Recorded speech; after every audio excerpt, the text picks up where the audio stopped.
Welcome to a new edition of Bring It to the Table, the show where I bring on local icons in the local community who have just incredible stories to tell. Maybe they're not icons to you, but they are icons to me. They're people that are very important in my life, and they have an incredible story to tell. We're going to learn about the P's of their lives, who the person is, what's their passion, what have they persevered through, and what are the partnerships that got them to where they are today.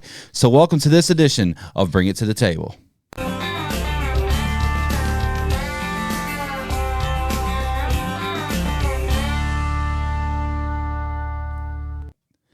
Tonight's guest, Mr. Ryan Mulvey.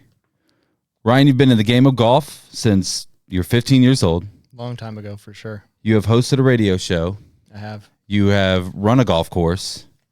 You have done a lot. You are currently like the pro at the back nine, which we'll talk about shortly. And you are currently the host of the Inside Drive podcast. That is correct. First off, I'd like to thank you for allowing me to come on, bring it on the table. Absolute pleasure to come and spend some time with you guys this evening. Yeah, I had the same conversation with Tommy Joe last week. We haven't done much, which feels weird because we spent some time together at the radio station. We obviously, there was some intersection there, but we haven't done much. No, outside of that, not really, but the bond is there. You can feel it. Yeah, there's chemistry. It's been maybe a ticking time bomb of sorts. So there you go. Who knows if we'll get canceled after this one? Hopefully not, but you never know, I guess. So born in California. Correct. What part of California? In between San Francisco and Oakland, a little place called Martinez. I was actually born in Mount Diablo Hospital. That's where I didn't grow up there, but that's where I was born. And then you guys moved to New Jersey. That's correct. How old were you then? I think I was 5 or 6-ish. I can't remember if I had already turned 6 or I was just 5 at the time. My dad worked for AT&T at the time, and he got relocated to New Jersey. Wow. Okay, so that was back when... 1990-ish. Trying to time this out. Was that before AT&T? No, Sprint bought Nextel, right? Well, AT&T became Lucent Technologies. Okay. And that's about that time when that all went down, So that would have been a big time in the media, not the media world per se, but the technology world, because like cell phones were really starting to grow. Yeah, the internet was 5 years or the internet I think existed, but Windows 95 was about 5 years later. Windows 95. That was a classic. With the DSL, dude. Yep. So you live in New Jersey for how long? Until I went to college. So I was there basically from like 6 to 18. And then when I went to college at Coastal Carolina, my parents moved to Aiken, South Carolina, which was almost directly across the state. So I had a question here about asking why you're a Coastal Carolina fan, but I feel like we just got there. Yep. Tell me about growing up in New Jersey, because that is so much different than here. It is a very, very different from here. Obviously, and Beth came up to New Jersey one time because my best friend got married and I was the best man in that wedding. So she came up, realized that New Jersey's not just the turnpike and cities and all that stuff. There's farmland, there's great produce, and there's some really good golf courses in New Jersey as well. It's actually really pretty. Just growing up there was actually a lot of fun. Did a lot of stuff outdoors, believe it or not. Used to fly fish in New Jersey all the time. I grew up playing ice hockey as well, so that was always a really good time. Pond hockey in the middle of the winter, you get up at 5 o'clock in the morning to a fresh sheet of ice on a pond. It doesn't get much better than that, at least in my opinion. What's the catch of fly fishing? What are you catching in New Jersey? Believe it or not, rainbow and brown trout. Really? I had no idea there were rainbow trout in the Northeast. That's why I said believe it or not. Yeah, there's a lot of rivers because it's very, like the western part of the state is very mountainous, and there's quite a few rivers, and they have some like the fisheries and stuff like that, so some of them are stocked. But some of my favorite memories growing up were fly fishing in the middle of the winter with my dad, putting on the waders, ice is on both sides of the river, getting out there. It's just so crystal clear and cool and calm, and just throwing those lines out there, catching multiple types of trout with your dad. Pretty special. We have a friend, Nick Gurley, who does a lot of fly fishing, and he didn't start until he took a trip to Montana, I believe, was the first time he did it, and now he swears by it. Yeah, that's peak going out there to the West Coast trying to fly fish. We took a trip one time where we started in Vancouver and then drove all the way down to meet some of my relatives in Nevada, and me and my dad stopped at a few places along the way and just fly fish for a little bit. That was a really cool time. So you got into the golf industry at the age of 15. Yep. My first ever job was working at a small private club in Mendham, New Jersey. What were the golf courses like up there? Just spectacular. Yeah. Beautiful. it's just a whole different type of golf course, what they call parkland golf courses, where you got tree line fairways, no houses, nothing like that. Good, I'm safe. Yeah, that's why I loved playing golf growing up there, because like you could spray it really far to the right and you'd be on another fairway and you could just hit it back over the trees, back into the hole you were playing, versus coming down here and playing on stupid Bermuda grass where the ball just sinks right down to the soil. You don't even have a shot. And they were when I first went to school, obviously I went to school for business and professional golf management. But when I first played a golf course in the South, I was like, I'm not a big fan of southern golf courses because of the houses, particularly. Just every course has houses lined on it. Not a big fan. Yeah, it's really a pain. Yeah, sometimes, especially like someone like me, and I know Drew's the same way. Which shout out to Drew, by the way, came last minute today when we needed him to run the board. You can put it on yourself for a second, buddy. You deserve the shout out. So, shout out to Drew stepping up. I could do I did it by myself last week with the stream deck, but as you've seen, like it's hard to focus on multiple things at once. So I appreciate you being here, Drew. I had to make sure I got that in. I meant to do that in my intro, but I'm not a good friend. Better late than never. But today's not about Drew, so it's fine. There you go. Pond hockey. Hockey. That's like, when you say that, it just gets me so fired up. So you'd wake up in the morning, and how long did you have the whole day, or did you have like a time limit? Because as the sun sat on it, it would probably get a little too thin. No, it was pretty dang cold. Like you'd have 3 or 4, like maybe a week worth of just freezing temperature. So that ice would be extremely thick, and you wouldn't have to worry about that kind of stuff because that would be dicey.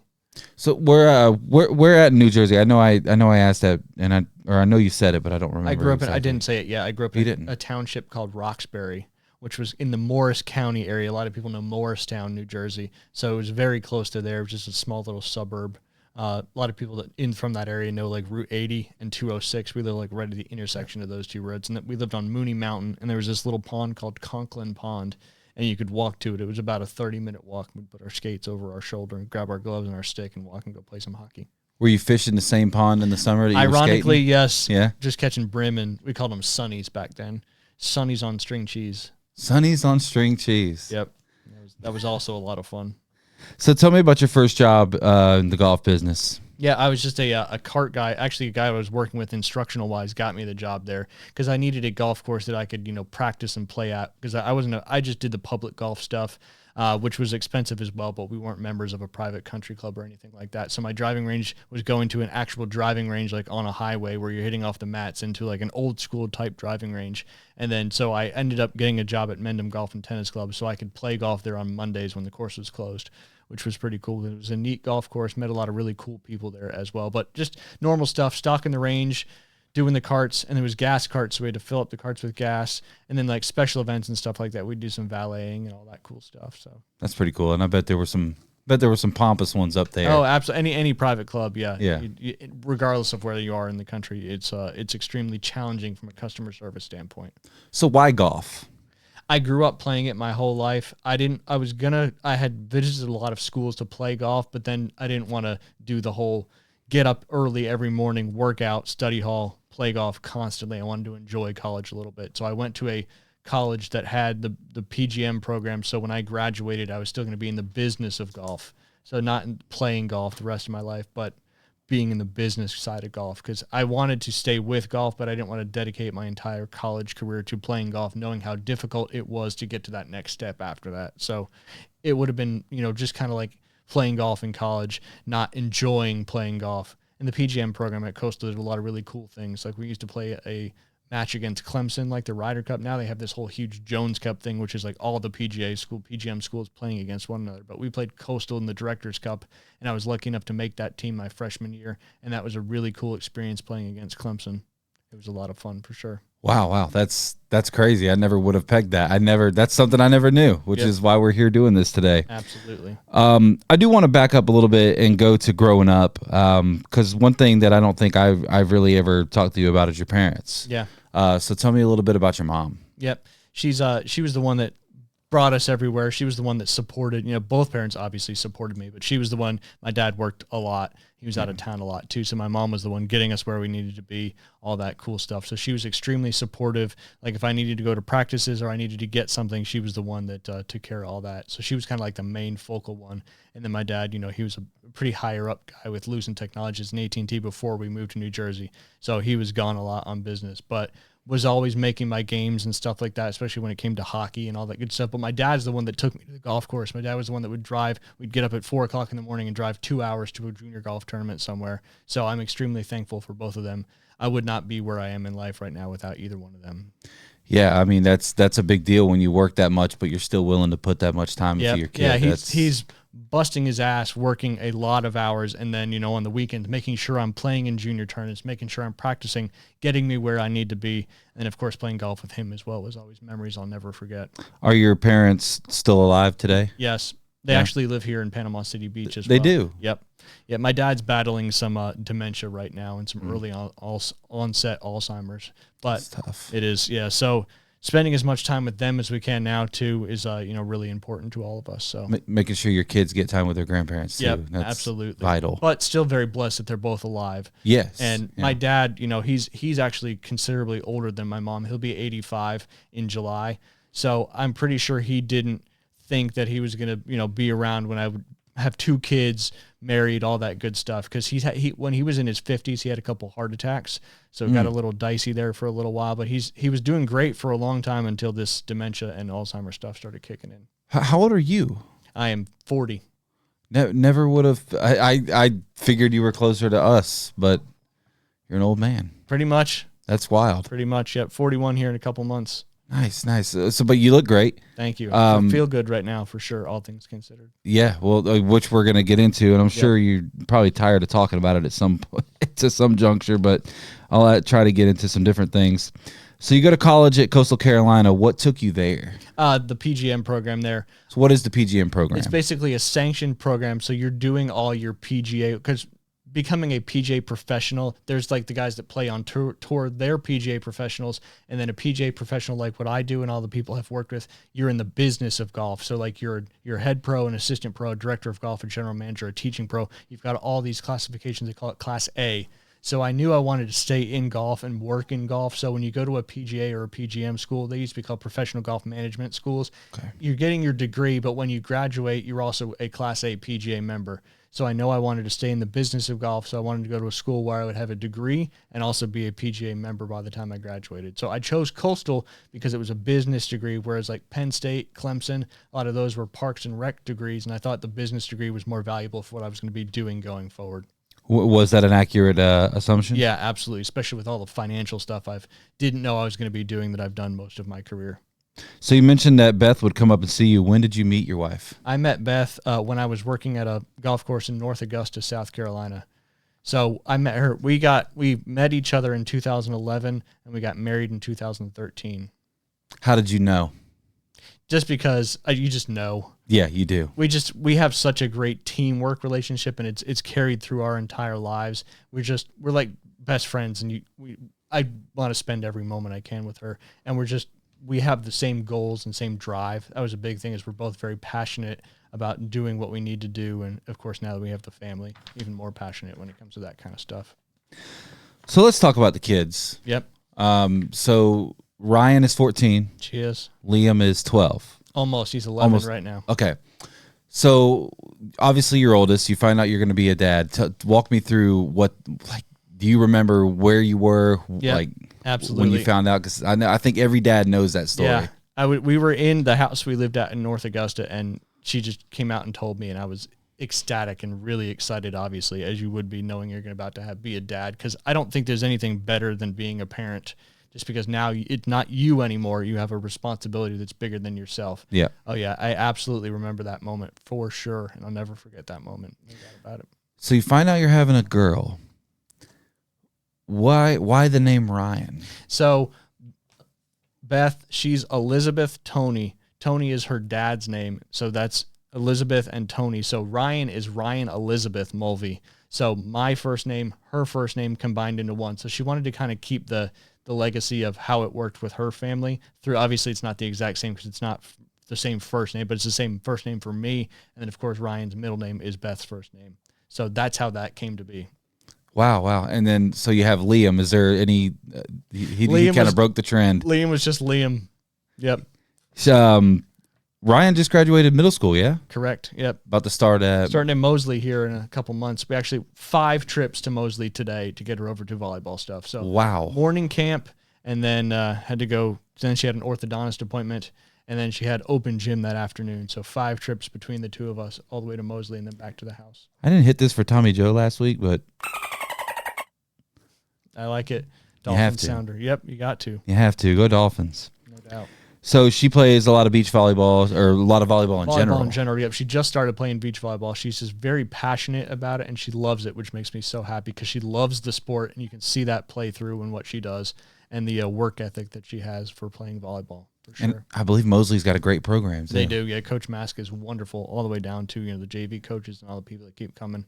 Yeah, Mosley is definitely. So hopefully she can make at least a freshman team, but if she can make JV out, we would be over the moon for that. So heck yeah. She's working hard and doing all the things she needs to do, so I'm very hopeful that she's going to be an impact player there for the Dolphins here in the future. Well, being your daughter, I'm sure she's got a heck of a work ethic and a pretty good attitude, too. She does, yep. Attitude is what I preach to my kids, and I try to live that every day. Sometimes it's hard because, they're kids, and, they get off focus and that kind of stuff, but as a parent, you got to preach that attitude, and sometimes we get off attitude, too. Yeah, dude, it's a struggle. Yep. Trying to get you out of your kids, it's like, right, but also trying to make sure that they get some, like, man, it's a weird, hard line to tiptoe sometimes. No doubt. So tell me about Liam, like, cause he's we see the TikToks, we see the clips. Yep. Kid's a stud. He's just a fireball. He's the one that tests us more than Ryan does. Ryan's she's more disciplined when it comes to, like, she comes home, she'll do her homework, she'll study for tests, stuff like that. And then Liam's hey, you need to settle down, buddy, and you need to go do your homework, that kind of stuff. So we've got 2 opposite ends of the spectrum.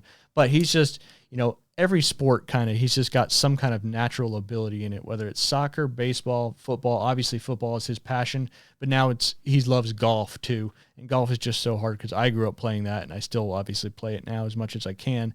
But that's just when you're not patient, golf is not the sport for you. And he's somewhat patient, but not when it comes to golf, because he expects to hit it great every time he swings the club. And I was like, buddy, that's not how this sport works. If anything, it's the opposite. You maybe hit it great once in a while, and that's about it. But yeah, he loves football. I love football too, obviously. If there was hockey in this area, he'd probably play hockey as well. We've been areas where he's been able to skate, so he loves skating too. Obviously, he's never played hockey, but certainly with the football thing, I was not allowed to play football when I was growing up because my mom didn't want me to get hurt. And then, of course, I played ice hockey, had 3 concussions, and tore my knee. Yeah, I meant to ask about that. Like, what a not necessarily contradictory, because I think that sounds derogatory, but I know what you mean. Yep. Yeah, what a way to go. Yeah, play this instead, lose some teeth. Yep. Luckily, you had to wear full face masks, otherwise you'd definitely lose teeth. There is a roller hockey league here. Is there? Is it the Navy base? At the Navy base, yep. Yeah. I've played in it once or twice. Nice. You just got to get somebody to get you on base, right? Essentially, yeah. But, I think they I don't know if they still do with the way the world is now, but sometimes they'll issue tent passes. But maybe something to look into. Yeah, that'd be fun. If I wouldn't be able to skate. I mean, I could skate and play, but I'd go really tired very quickly, unfortunately. So I reached out to Beth before we did this and wanted to get a couple things, like funny things to ask you about. Obviously, 'cause she gave me some, personal stuff to ask about too. But oh boy, talking about your kids, the nickname Cheesy Boy came up. Yep. So tell me about that. So my kids, they pick on me all the time, and they all 3 of them kind of get together. But anyway, I love polio string cheese. So do the kids. And I had a piece of string cheese stuck in my beard. And then my daughter Ryan started filming, and they were all saying "Cheesy Boy" and just following me around the house. So the other night, I didn't know I had another piece. So then they continued that Cheesy Boy rant. But that's what that's about. Yeah. The Cheesy Boy trend. Yep. I need to get a shirt. And then she told me about Public Enemy #1. Yeah, that's a very personal story. I'll go ahead and tell it. So all right. I worked at a country club in New Jersey. It was on the north end of the Jersey Shore near Monmouth County, right near Asbury Park, where I actually lived in a guest house because I got kicked out of where I was living before, where Fifth Street Freeze Out, where Bruce Springsteen and his band grew up playing music. So that was pretty cool. But anyway, I was doing an internship at Deal Country Club in Deal, New Jersey, and I was staying at Monmouth University because it was part of their internship. They had some course maintenance guys staying in the same dorm room I was. But anyway, I met some people. Long story short, we had too much to drink and then went back to the dorm room, and they had one of those 6-passenger carts like out in the courtyard. And of course I have keys for that kind of stuff. So we took I wasn't driving. That's honest truth. Bob Haberstick was driving, and we were kind of doing a joyride around the area. And then we ran out of gas. So he decides to try to drive to a gas station. He gets up, we get pulled over. He gets up and runs. I stay in the cart because I'm like, I'm going to, do the right thing here. So anyway, he calls me public enemy number one because of that whole situation. Because long story short, nobody got arrested, which was probably, maybe one of us should have got arrested to, learn the lesson. But anyway, that's what that's all about. Stole a golf cart, I didn't try to take it, but we tried to take it to a gas station and got pulled over. You were trying to do the right thing and make sure you returned it with gas. Yep, that's all. That's all we wanted to make sure whoever was going to be. But also, they didn't lock it up. Like, it was just wide open in the. So we were just asking for it. Yeah, we were probably doing them a favor by not destroying it or letting somebody that maybe would have just stole the golf cart in general. So they should have been thanking us at the end of the day. Well, there's one of the P's, perspective. Yep, right. Perspective. It's all about how you view it. That's right. So when do you get the call at Bay Point? Was that your first, that was your GM job, but how do you get the job at Bay Point in the first place? So long story short, that's kind of what we're doing here. I worked at a golf club in North Augusta, South Carolina called Mount Vintage Plantation Golf Club. I was there out of college because I knew the GM there at the time, so I lined up an assistant pro job there. That was a whirlwind of things. I was an assistant there for a while, and then it was a crazy situation because the golf course ended up foreclosing in the long run. So one of the pros got fired. I moved up to head pro. I was there working with the GM, director of golf, and then we're going through all these transitions. And then eventually one of the owners was getting bought out, and I was sitting in the room because the director of golf, general manager, January 1st, I think it was 2010 or 11, just decided not to come in anymore. So he quit, he left. So it was basically just me and the cart staff and kitchen staff and obviously course maintenance staff. And the current owner at the time, who just bought out the other owner, brought me in and said, "Can you do this?" And I was like, "Yeah, absolutely. Let's try to figure this out." Because here's the reason why it foreclosed. It was an 18-hole golf course. It used to host LPGA tournaments. It was absolutely spectacular. It was in the Masters area, in the Augusta, Georgia area. So we did a lot during Masters week. But anyway, they built a third nine, thinking that they were going to be able to sell a bunch of lots around it, because that's what fed the golf courses. They sold all these huge lots. That's what subsidized the golf course, making it such good shape. So once the market crashed, they opened up a third nine in 2007. So 2008 rolls around, obviously the market crashes. They're not selling any lots anywhere on the golf course anymore. So all this big money coming in, paying for that golf course to be in spectacular shape, stopped. Needless to say, we stopped getting members, because golf, you have to have money to have the golf course in good shape. So if you don't have money, the golf course goes down. So it's this weird balance that's directly correlated with one another. And that's what makes the golf business so tough, is you have to have money to have the golf course in good shape. You have to have the golf course in good shape to charge what you need to charge to have the golf course in good shape. So that all stopped. Golf course started getting derelict. They stopped selling lots, all that stuff. The bank foreclosed on the original owners. The golf course goes into receivership. Luckily, the receiver that was chose for the golf course was actually a member at another local club, so he understood golf. Kind of got that back going. Once the foreclosure finished, they hired a management company, and that was Kemper Sports at the time. Kemper Sports comes in. That gives me some upward mobility now to go maybe somewhere else. So I talked to my regional manager about some open jobs like out west, and he's like, "How do you feel about Panama City Beach, Florida?" And Beth's like, "I know Panama City Beach, Florida, because she grew up in North Alabama, so she used to come down here for spring break and all that good stuff." But anyway, we had an opportunity to come down to Bay Point to be the GM. This was the time that the Sheraton was not the Sheraton yet, but I think it was the Wyndham at the time, and they were doing the huge renovation. And they brought me down. The hotel was gutted at the time, so they painted this big picture of what was going to happen and all that stuff. So we obviously decided to take that job. Came down to Bay Point. That would have been November of 2015. We closed on our house in December of 2015, and obviously we're there up until the hurricane obviously came through, and then after that, had an opportunity to go over with St. Joe, was there for a little while, and then came back to Bay Point under the new ownership. So I kind of, even with Bay Point, my whole career has been, kind of up and down when it comes to the situation at the golf course. So I think I've got a lot of experience in dealing with non-traditional situations, kind of having to operate with nothing, having to operate and come back from, being completely shut down. Which probably ultimately prepared you for where you are now, mentally at least. Like that's probably fair, for sure. I mean, I want to go to that because I'm glad you mentioned Hurricane Michael, because that's something I didn't even think about.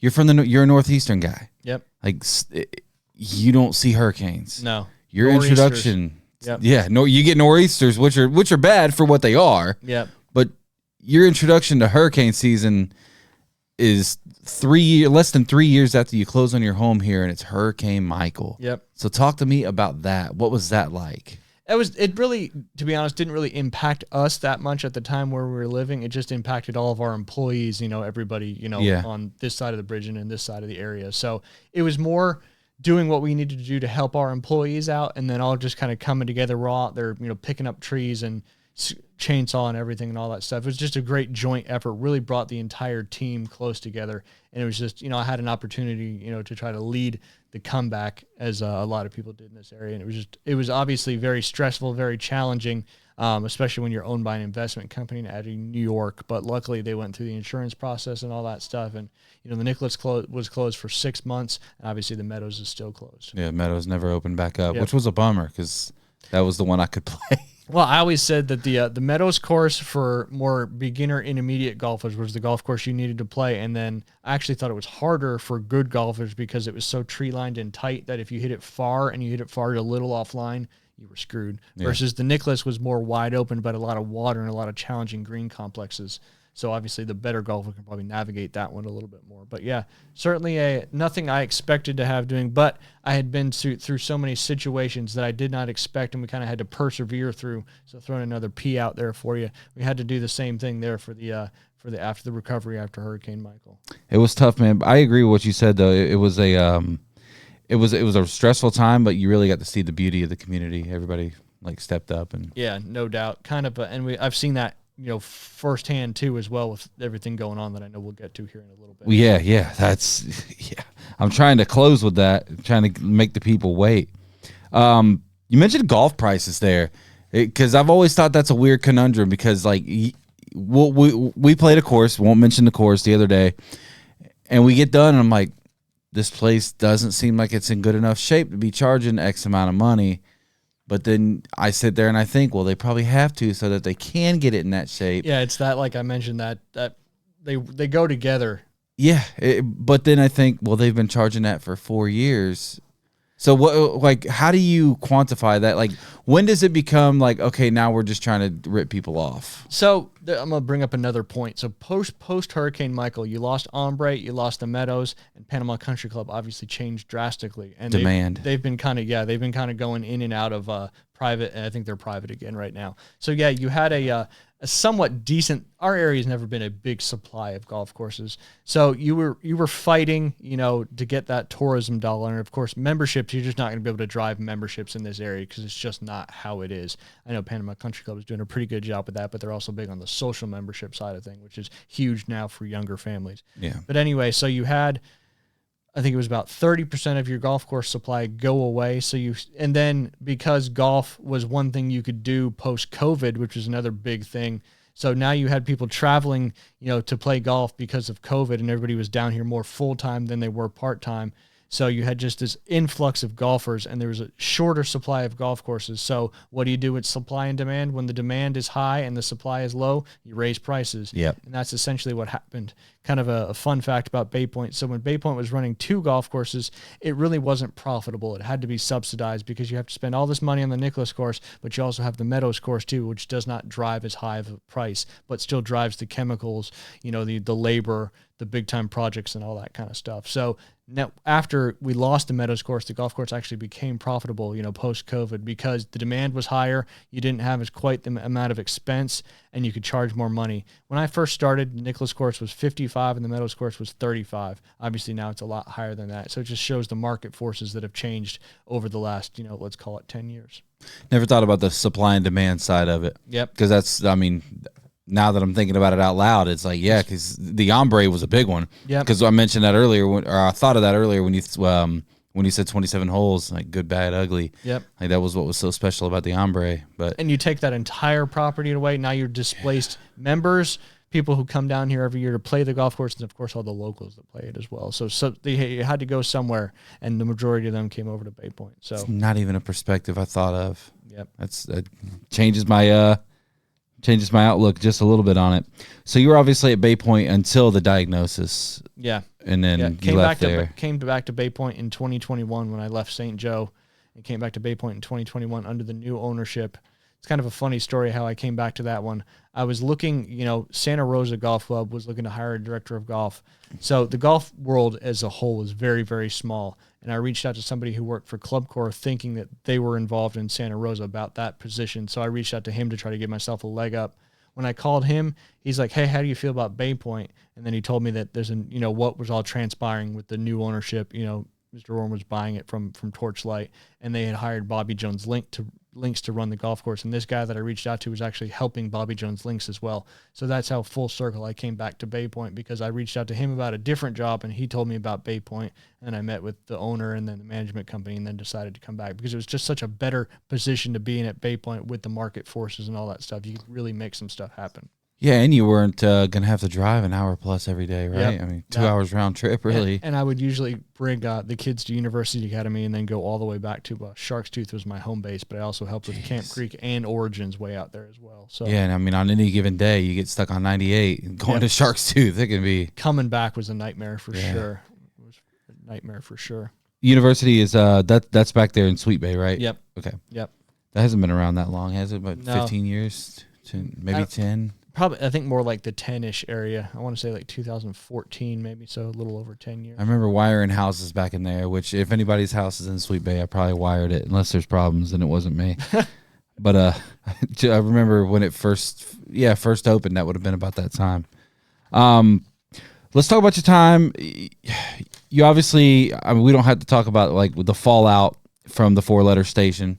Yeah. But what we could if we really wanted this to get juicy. I don't know if we have enough time. Yeah.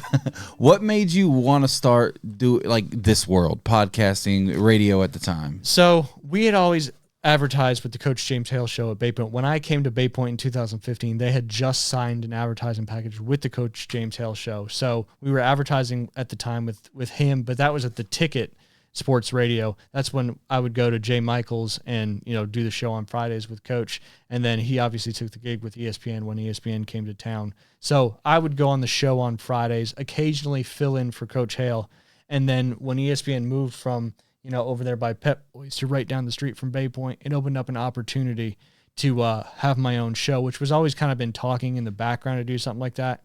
So I convinced the owner, I talked to the owner and said, hey, we're spending X on advertising for us. If I can do a show, we're taking that money away from, the spend and still getting the advertising, maybe more, simply because I'm, doing a 2-hour show 5 days a week promoting Bay Point in addition to all the other sponsors. So that's kind of how that came to fruition, because I've always enjoyed, I've done some radio things when I was in Augusta with some of the bigger sports radio guys around there, just interviews and stuff like that. So I'd always had been very interested. Talking's never been one of my issues. So having a radio show and now having a podcast kind of seemed to be a natural progression. Jay Henley, how'd you land on him as a co-host? Just because I've known Jay for a while now. He came to Bay Point in the first, I'm going to call it the first time I was there. He came to Bay Point and started doing some teaching for the Dew Sweepers Performance Academy. And then when Hurricane Michael left, he had to go because there was nowhere for him to teach. So he went back to where he was from in Georgia.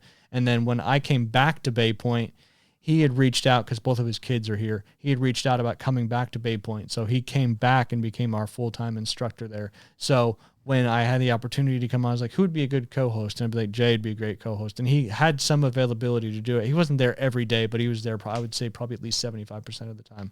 So I was very thankful for him to be my co-host on the show. It was special, man. I don't know if David ever told you this, but when you first started, I texted him and I said, this guy he's got the best voice for a show.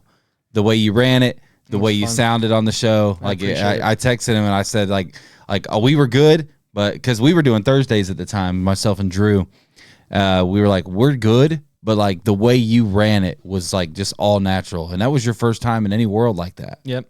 It was me and Jay just we have that relationship where I can kind of poke him and make fun of him. And he doesn't care because he knows that I'm just doing it out of love. So that chemistry we had, I think without Jay, it wouldn't have went where it went. And that's my opinion for sure. It's always good to have somebody like that. Like that, number one, like that knows their stuff, but not too much to the point where you could poke at their ignorance and they're going to go along with it. Yeah.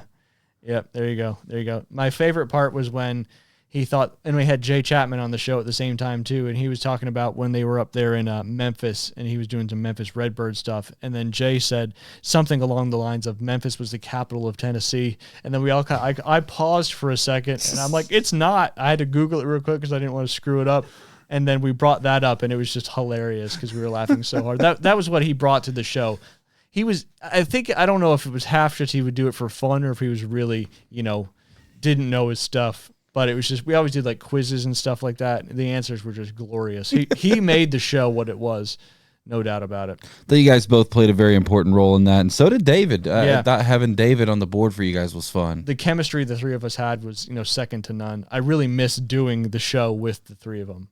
You are still fortunate enough now to have a podcast, Absolutely. Which I will give you a moment to plug. Yeah, the Inside Drive podcast. We are live on Facebook and YouTube Tuesdays and Thursdays, and of course, we're on all the podcasts.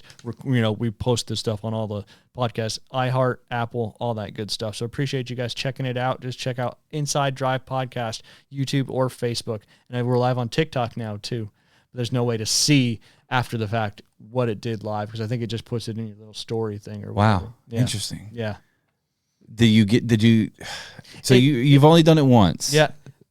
Our next one from the house. I've only done it once. I was lucky to be at the Turn Up Studios there for a little while, but it was just time for me to make the move and go over to my house and kind of make some things happen. Appreciate all your help of really getting us going because without you, we probably would have never got this thing off the ground. I wouldn't say never. I feel like you would have figured it out, but I was happy to help. Yeah, I needed the guidance to be pushed in the right direction because I had a lot of anxiousness about it because I didn't want there to be a fall off from what I was doing to what we're doing now. But now that the studio is fully decorated, I'm very excited about my episode tomorrow. So shout out to Beth. Yeah, she is a incredible decorating connoisseur. I joke around saying she wanted me to do the podcast at home simply so she could decorate the upstairs. It looks incredible. I gotta give it to her. Yep. So if you guys are watching this, I'll try not to drop. I was gonna drop this tomorrow, but now I'm thinking that might be double dipping a little bit on you. So I'll get it out later tonight. There you go. There you go.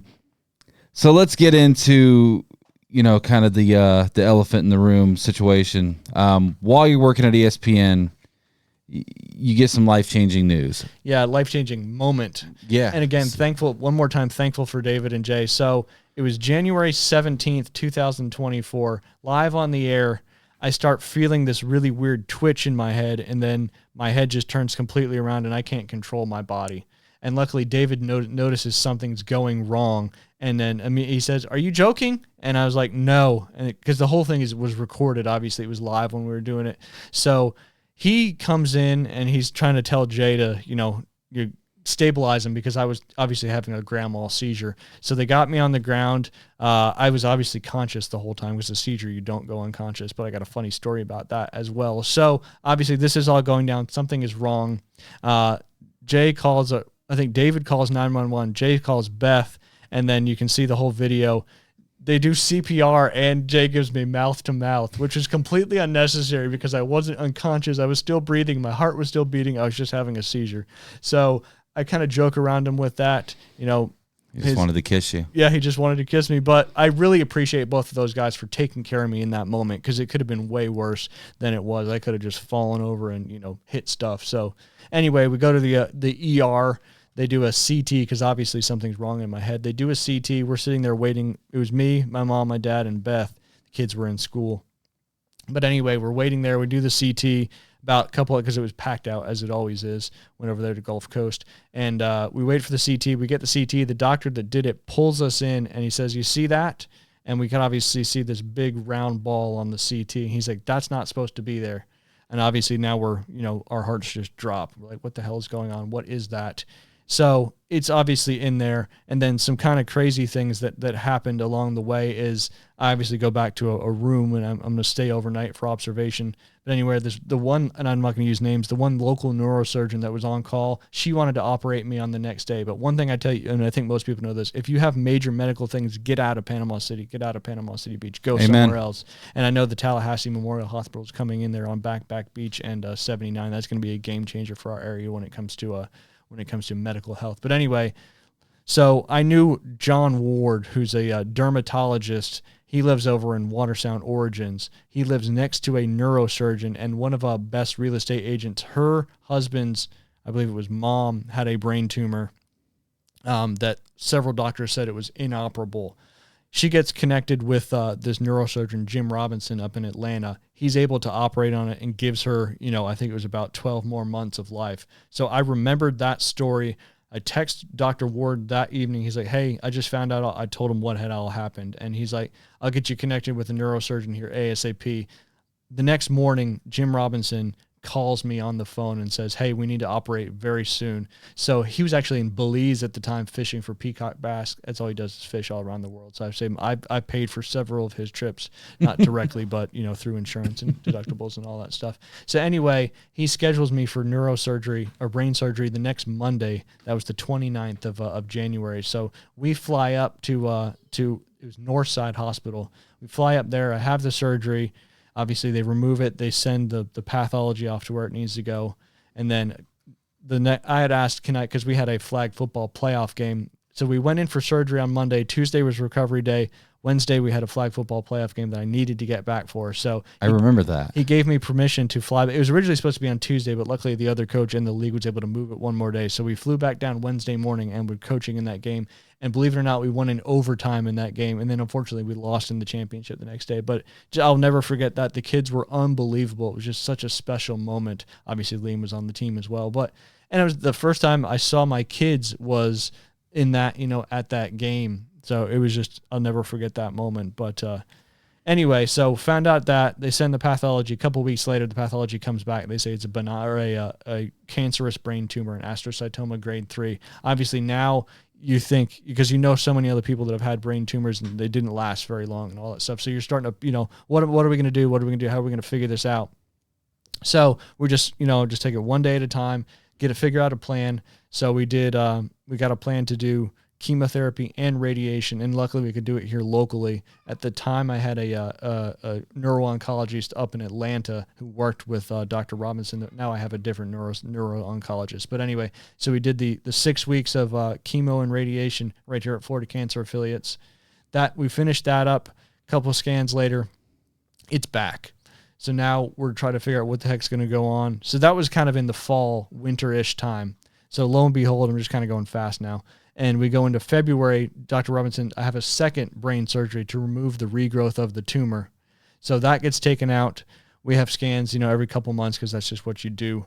So we have a scan a little bit later. 6 weeks after that surgery, it's back again. Usually when it comes back twice, that's pretty much a death sentence. So we get connected with Duke because Duke's supposed to be like a world-leading brain surgery, but they're more for brain surgery than neuro-oncology. So we go up to Duke.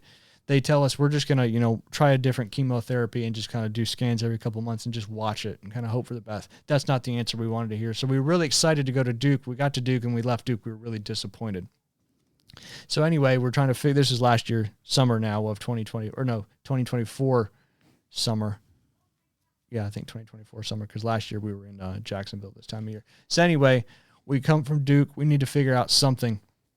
I used to work at a place called Woodside Plantation in Aiken, South Carolina. The director of golf, my second internship was Jay Pittman. His wife, Melanie Pittman, was the merchandise manager. She ended up getting a brain tumor and ended up passing away. But they went down to Tampa, to Moffitt, to get some treatment and all that stuff. And my current neuro-oncologist, Dr. Peter Forsyth, is one of the leading in the world, and he's down there at Moffitt. So we were able to get hooked up with him and connected with him because of this relationship I had with that guy. I played golf with his son all the time, James Pittman. He just got married. He lives down there in Tampa. Sorry. You're good. I'm making you talk a lot. No, it's fine. I just need to put some water or something. Get in there. But it's crazy. Like now, as you're saying it, I'm remembering as all this is happening. Yep. from obviously far on the outside looking in. Yeah, but still, I mean, but keeping track. Yeah, Beth does a great job of keeping everybody updated because we know so many people all around the country, so it's just easier to put that stuff out. Yeah. But anyway, we get connected with him because of the relationship with the Pittmans. So we get connected with Moffat, Peter Forsyth. There's also an organization down there that they created called Golfers versus Brain Cancer. So I always donated rounds of golf and things to that particular tournament. And they've raised, I think, over $20 million for brain cancer research right there directly at Moffat. That's another topic I'll get on here in just a moment. But so anyway, we get connected with him. He gives us a new plan, but he gets to be connected with Dr. Bryant at, this is over there in Jacksonville, the UF proton beam radiation therapy, because you're not supposed to radiate your brain too many times because you can just damage all the healthy tissue. Yeah. So there's photon radiation, which is your regular radiation where it's just kind of an area that you're treating, and that creates a lot of, they call it necrosis where it damages the area. So there was another option I had to do because actually there was a doctor here locally, Dr. Stokes, who's the guy that does the radiation stuff. He knew Dr. Curtis Bryant over there and got me connected with him for proton beam radiation, which is just very specific. That's targeting a very small area, hopefully to not do a whole lot of damage to the surrounding tissue. So went and did that. It seemed to be, helping. The last couple of the scans right after that were better. Obviously, there was a lot of swelling and inflammation and all that kind of stuff. But so that all transpires. It hasn't come back. And then right now, the Dr. Forsyth got me on immunotherapy. So I'm doing Keytruda, which you've probably seen commercials for that because they use it for a ton of different cancers. It's not approved for brain cancer, but luckily the Merck, who's the manufacturer, they call it the Patient Care Assistance Program, and they gave us the drug, thank God. So the immunotherapies, that and Avastin, seem to be working right now, but then I don't think any of my doctors are going to be watching this. Maybe they are, but I'm also doing like a cancer protocol that's a non-Western where I'm doing ivermectin, membenzidol, several vitamins, colostrum, all this different stuff that I'm doing daily that's supposed to help with that kind of stuff. And I really think that is helping in addition to the immunotherapies as well. So right now I remember here recently we got a little bit of a misdiagnosis. So my last 4 scans have actually been clear, but the last scan was read by a radiologist that read the wrong thing and said it was back, which it wasn't. So we went from a 24-hour period of, back to that original moment when you find out you have brain cancer. We're like, oh, it's back. Great. What are we going to do? Yeah. So we were really depressed, really down. And then the next day we actually had a video call with Dr. Forsyth. And when we got on, he's like, how are you guys doing? I was like, we're not doing well. And then he's got this big smile on his face. And he says, that was not read correctly. He said, we had our neuroradiologist look at it over and over again. And he's one of the best that does it. And he's like, it actually looks as good as it's ever looked. So we went from feeling, this extreme low to an extreme high. God, what's that? That's got to be a roller coaster because then you're hitting the hat trick at that point. We're back for a third time. Yep. And if it comes back again, that's probably going to be it. And I hate to say it like that, but that's just the reality of the situation. So how have the kids responded during all of this? Because they're old. Like, I think that's got to be both a blessing and a curse, right? Like thinking, and I'm just thinking from a dad that's not going through it, trying to explain it to my kids who are 7 and 3, who really have no idea what's going on in the world. Yep. Your kids are obviously very, very conscious, very, very involved. Yep. And you have a great relationship with both of them. So how has that been? Well, we're very open with them. We don't try to sugarcoat or hide anything from them. So from the start of this situation, we were just very open. They've had a lot of conversations outside of me with Beth because, obviously naturally they're concerned, they're nervous, they're scared, all that. And that's, I'm just gonna be completely honest. It's, I'm feeling so good right now. The kids see me feeling good, see me doing stuff. So it's kind of this weird thing. Like it's there. It can always come back. And, eventually it'll probably take my life. But I feel so good right now that it's just sometimes it just feels like it's not even there, which that's probably one of the hardest things I struggle with because I feel good. I'm doing things, but at any moment it could come back. And you feel like some days you overdo it thinking that you have that. Definitely. That's the biggest thing is, the medicine I'm taking just takes so much out of me. So I get tired so quickly. So I try not to push it, but sometimes I do just naturally. Yeah. But yeah, they've been great, very supportive and understanding, thankfully. Yeah, I can't imagine that feeling, and really for both of you, like for both sides of it, I should say. And I know that's got to be even harder for someone like Beth. And the hardest person is the direct spouse or the caregiver. That's the person that I believe takes it the hardest. And I feel like she's done an incredible job. So I want to give you the floor to kind of, Yep. because I mean, man, I would not be where I am now in this medical journey without her. That is 100% fact. There's no way. She researches. She does so much stuff behind the scenes to make sure our doctors are doing what they're supposed to be doing, what I'm supposed to be doing. It's just, I believe firmly God put her in my life because of this situation. If you flash forward to when we, met and got together, we met at a Subway. Technically, we met at the golf course I worked at, but she sold insurance at the time. And I saw her at Subway, and she gave me her card again. I was like, oh, maybe this chick likes me. So I kept pushing, and it eventually stuck. So again, I believe she was put in my life for this situation because, again, without her, I would not be where I am. And of course, all the support I've had from my family, friends, everybody here in Bay County as well. So, I mean, that's when you really start to learn it, man. Yep. Moments like that right there. Yeah, you find out who is in your corner and who is not in your corner. Yeah, like who's got your back, but who's like in your corner. Yeah, like it's kind of like, and some people, the capability isn't there. Yeah, but you feel that love and support from afar. Like I'm spitballing because obviously I have no idea what I'm like. The worst thing that's ever happened to me is a dislocated knee. So like that's me speaking from what I saw there. So I can't imagine having something so serious. Yeah, I mean it's certainly and you find, like I said, you find out who's in your corner and who's not in your corner, and then you got to quickly realize that if there's people not in your corner and they're not there for the right reasons, you're done. You got to cut them off because you got to keep your circle small, and you got to really lean on the people that are actually there for you, and the ones that are just trying to be there for looks. Unfortunately,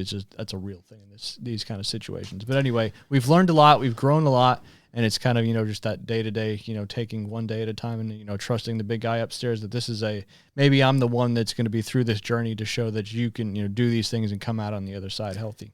I do want to ask about that because, and not to, turn this into a religious thing, but that has got to be something that happens in a moment like that. So how is your walk with God, with faith in general, changed since all of this has started? And I'm glad you said changed, because I'll be honest, I didn't grow up going to church and all that kind of stuff. My mom was a Catholic, and my dad was he was a Christian, but he didn't. They weren't like, hey, we need to go. They kind of wanted to let me figure that out on my own, and we're doing kind of the same thing with our kids. Although Ryan's really dove into it, which I'm proud of her for that. But yes, when all this kind of went down, I had to really pull my faith out and know that I had to trust that this is bigger than me. There's a reason for this happening and that kind of stuff, and just trust that. I think it's Isaiah 42:10 is a great piece of scripture that I'm actually going to read real quick because I knew. So do not fear, for I am with you. Do not be dismayed, for I am your God. I will strengthen you and help you. I will uphold you with my righteous right hand. That one's one I've really stuck with this whole kind of journey, because he's here right now, and whatever's happening is obviously a big thing from him for sure. That's why you brought me on, right? Yeah, there it is. Well, and to make money off of you, of course. There you go. I mean, most people. I'll pay you after the show. Yeah. Damn, Ryan. Yeah, man, that's it's a journey.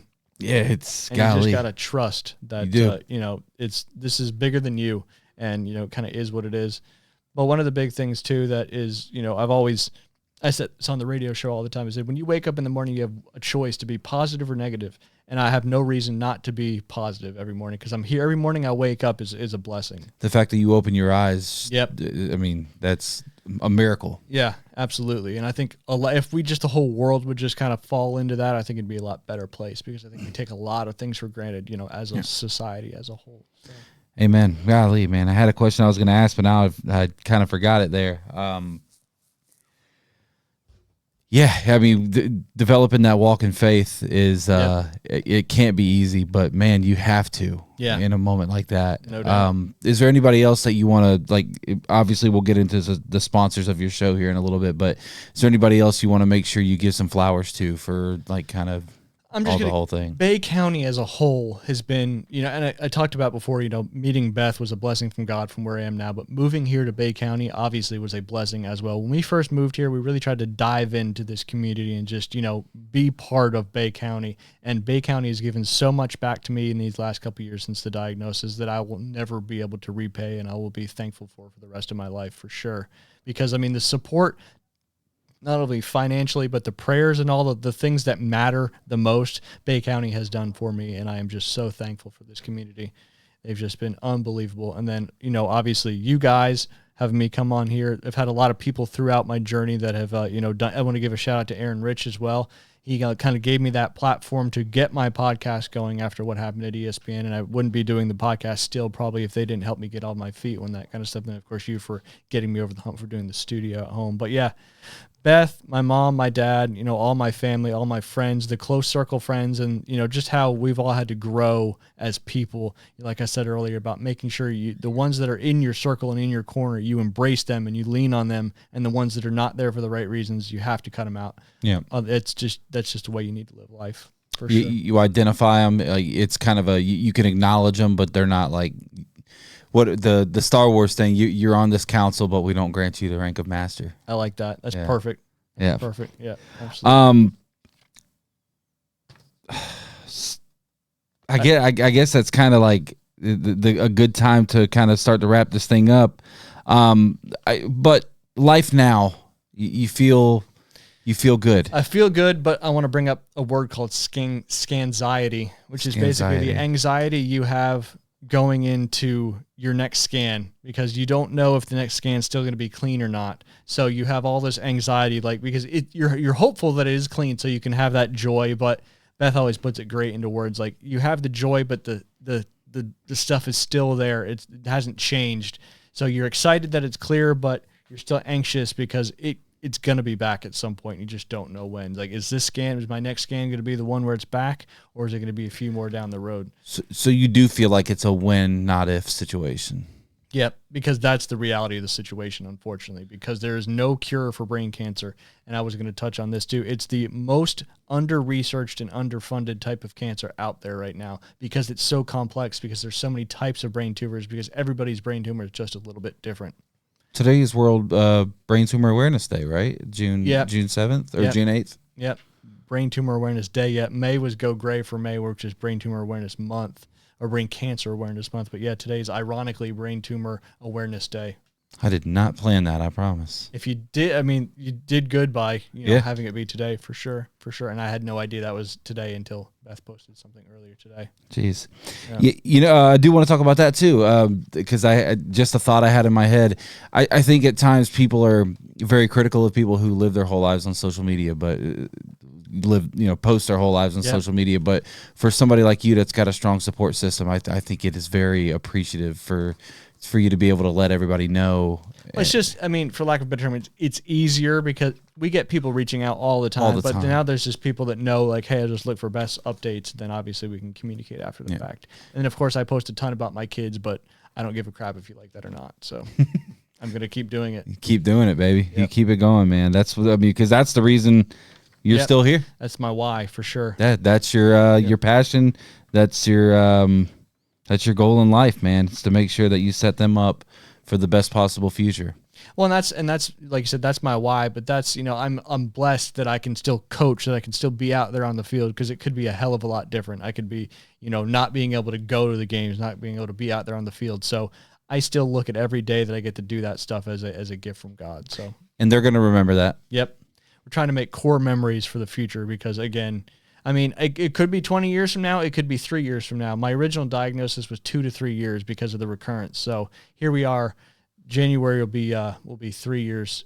So you're looking pretty good. Yep, feeling good. Just got to keep doing everything I'm doing. And the diet was a big thing too. That's one more thing I want to touch on. Yeah, go ahead. Just trying to eat, much more natural. Not the everything. The organic fruit, chicken, and then one of my sponsors, Juice and Sunsets, has been extremely helpful as well, because they have these great organic juices that have ginger, turmeric, all those things that are just wonderful. But I'm trying, I tried really, I'm not 100%, but tried really hard to cut out sugar. And then obviously carbs. If you're not exercising, you don't really want to take carbs, because that just changes into sugar. And then I've actually made one of the toughest things I did was switching to black coffee. Straight black. I put a little supplement in it, the stuff that Phil Mickelson used. It's called I forget what it's called now. But anyway, that's all so that was because I loved coffee with sugar and creamers and all that stuff, and I never liked black coffee. But again, I'm trying to show my kids that I can be disciplined. I'm doing all this medicine in the morning, I'm doing all this medicine in the evening, and I'm not missing it. So if I can do it, y'all can be disciplined with whatever you're going to do. Yeah, absolutely. For sure. I love that. I love that mindset, Ryan. Yep. And that's what it's all about. It's just a mindset, right? That's it. I mean, you have to. Well, there you go. That's what I was going to ask about. And then you threw me off with Isaiah 42:10. Yep. We've talked a lot about coping with humor. Yeah. And that's one thing that we both wanted to make sure that we touched on today. Because when I came to help you with your studio, just a funny story, I'm like, I'm going to have to, I got to tell my wife, like, hey, I'm going to be home late another day. Because my wife just makes so many sacrifices for me to be able to do this stuff. Like, hey, it's gonna be another day next week, but I'm gonna go help Ryan get his stuff together, figure out what he needs, blah blah blah blah blah. And then Ryan hits me back with, you could just tell her it's my Make-A-Wish. And no disrespect to all the kids and stuff that have actually done that, but if I didn't have humor, this would be a lot harder. I think is that a man thing? Here we're here in the middle of Men's Mental Health Awareness Month. Yep. I think that's just. It's the easiest way, man, because you said it. You can wake up miserable. You can wake up positive. Yep. And I mean, when you're going through it, you're gonna go through it. Whether so you have two choices. You could go through it and just make every moment of your life suck more. Yep. Or you can go through it, laugh about it. You can still know it's there. Yeah. But you can go through it. You can laugh about it. And you can make light of it, because at the end of the day, like, you're still dealing with it. Yeah, there's not a damn thing I can do about it other than what I'm doing. So why let it bring me down? Right. Like, and that's probably, the humor is so key. And Beth does a great job with it too. We play off each other a lot with the humor side of things. You have to. Kind of going back to Cheesy Boy and that kind of stuff. You have to, man. Yep. Man. I just wanted you to know that I much appreciate that mindset. I won't give you much crap about it. Glad it's not contagious. Yeah. But we are 6 feet apart. That is true. Not wearing masks though. We are not wearing masks. That's true. That's true. No, but it's honestly, man, heart to heart, like man to man, like you're an influence. I love you. I know we haven't done much together, and I don't know if we have the room to do that. Sure we do. But I love you. I look at you as a role model. I appreciate because it. I think anybody that has the ability to go through that and still manage their life, their own life. Like, no, did you think, like, and obviously you probably did, but like, you're probably, like most people are like thinking at the best, I'm in a wheelchair close to 3 years or 2 years after. Yep. And you're not. You look great. Yep. You're doing great. I mean, you went into someone else's yard today. I did. I didn't get shot, so that was good. That was good. That would have been a shitty way to go out, get shot because you went to the wrong house. You went to trying to do an interview. Yep. With a friend. Yep. Crazy. But yeah, kind of touching on that point, if I can influence somebody and make somebody change a little bit or get a little bit better in their life, then maybe that's another reason why, like, getting back to why God's, having me go through this and walking with me. If I can help other people, then that's fantastic. That's the kind of stuff that, keeps me going too. So I really appreciate you saying that. Yeah, dude, you are an influence, and that's one of the reasons you were going to be my first guest. We just couldn't. The schedule didn't quite line up, but that's one of the reasons I wanted to make sure I got you in here, because I wanted to be able to have the opportunity to tell you that. And of course, I'm selfish, so it's got to be recorded, or it didn't happen. That's right. Yeah. That's the society nowadays. If you didn't catch it on your phone, then it didn't happen. Yeah, we're here to monetize misery. That's right. I like that. monetize misery. That'll be the hashtag on this one? Hashtag monetize misery, Eminem. Yep. Should have just had Eminem sponsor the show. There you go. I want to give you a moment to shout out all your supporters and your sponsors of the Inside Drive. Of course. It's kind of, the list is getting a little long, so I'm very blessed at all these people. We'll start with my three main. We got Golf Plus, we got Panhandle Credit Union, and then one of our newer sponsors, Brian and Angie Luche, who are really good people. They own CK Secrets and Condom Knowledge. Really excited to have them on board as well. And, of course, the good people over at the Back Nine, which is a new indoor simulator facility in Panama City Beach, right next to the Publix on Navy Boulevard. They have a grand opening event this Saturday coming up from 1 to 4. Lots of prize giveaways and a $20,000 hole-in-one contest. I'll be there as well, giving away or doing 15-minute quick fix lessons. And speaking of that, I also teach there. So if you're interested in getting better at golf, hit me up. I use V1 coaching and all that good stuff. So another shout out to Juice and Sunsets, which we touched on already. They do fresh squeezed juices. They're delicious, and they'll either deliver them or you can go pick them up as well. I'm sure I'm missing a few more too. American Charlie's does my Athlete of the Week sponsorship. They give away $50 gift cards to the Athlete of the Week that we choose each week. We're currently on hold. Obviously, there's no school going on right now, but we'll kick back up in August when football season gets rocking and rolling as well. I'm sure I'm missing one or two, but I'm trying to. You did Panhandle? Yep, we did Panhandle, PCU, Golf Plus, yeah. Juice and Sunsets, CK Secrets and Condom Knowledge. I had them on my list at work, and I didn't put them on the typed list. So there's your Kyle Wright experience for the day. There you go. I wrote them all down because you put them all in the thing that I typed out, and so when I was working on my prep today, I didn't actually put them in the actual sheet, which was very, very good of me.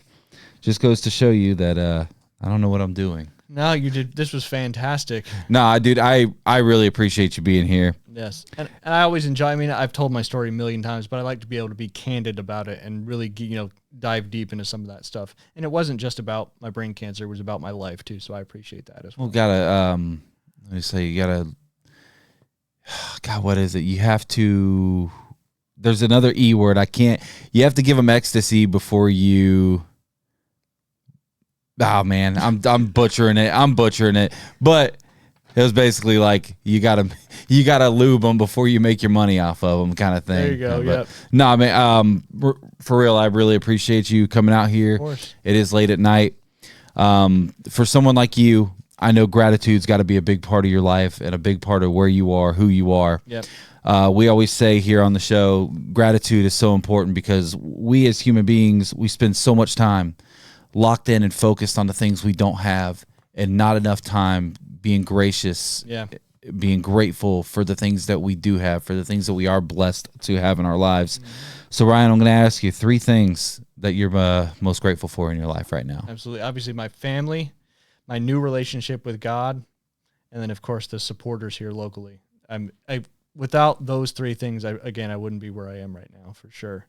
And I love that gratefulness. If you're not grateful, then you might as well just, I don't know, but be grateful. It's not hard. Just be grateful that you get to wake up every morning and take a breath on this earth. There's a lot of terrible things going around, but if you just focus on your own bubble and your life and your gratefulness, then you'll be a lot happier of a person for sure. It is gratitude teaches you perspective a lot too when you really start to lock into it. We were sitting here and I know this is the Ryan Mulvey interview, but I know you'll appreciate this. I was having some issues with my car back before I bought this truck, and we were sitting in here doing a show. It was just Drew and I, and we were going back and forth, and I was just sitting here like because we had a guy that day call into my job and was like going crazy that he only got $600,000 released on his insurance claim. And I was sitting here saying like, dude, $600,000 would fix every issue I have right now in my life and then some. But I'm sitting here complaining about my car, and I'm thinking, I wonder who's watching this going, at least you have a car to complain about. Exactly. Yep. And so it's like, got to be grateful for what you have. Got to be grateful for the opportunities that you're given in life.